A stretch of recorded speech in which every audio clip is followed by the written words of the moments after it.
I'm Keisha Scarville. I'm a 2017 Workspace Resident at Baxter St Camera Club of New York.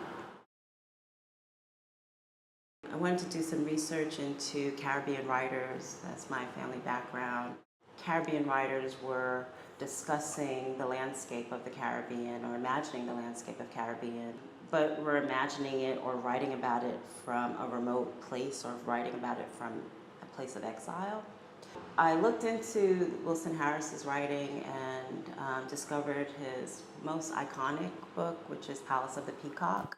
Two things that really stood out for me was the way in which he was thinking about landscape, the way in which he was writing about landscape that really foregrounded the environment, that thought about it as an entity. So the project really is kind of like an abstract account of a shapeshifter who becomes part of the landscape. I was really interested in that liminal space where the body and the landscape, there's not necessarily a distinction between the two.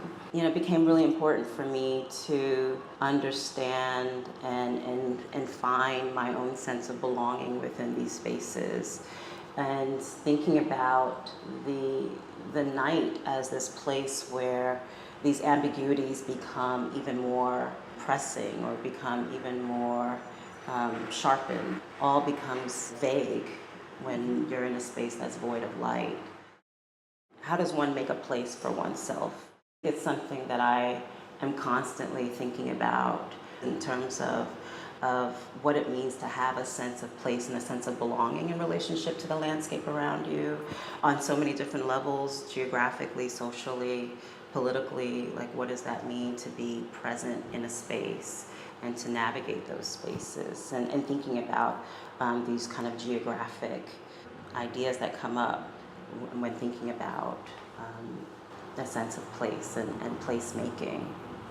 And what that means for me as a woman, what that means for me as a Black woman, what that means for me as a descendant of first generation woman. So it's kind of how all of these things kind of tie into how I experience space.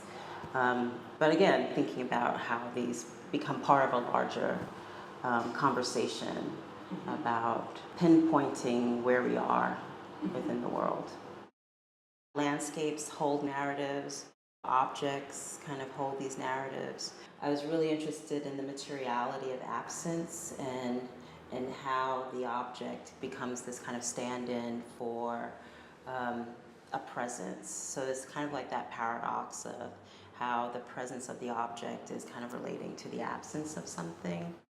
That blurring or that residue of that transition or that transformation. It goes back to research I was doing in thinking about spirit photography and ways in which mediums that were trying to kind of conjure this presence, the ways in which the medium's body, they would kind of spew these different material from their body, and it was used as a way to point towards this is proof or this is evidence that this entity was here.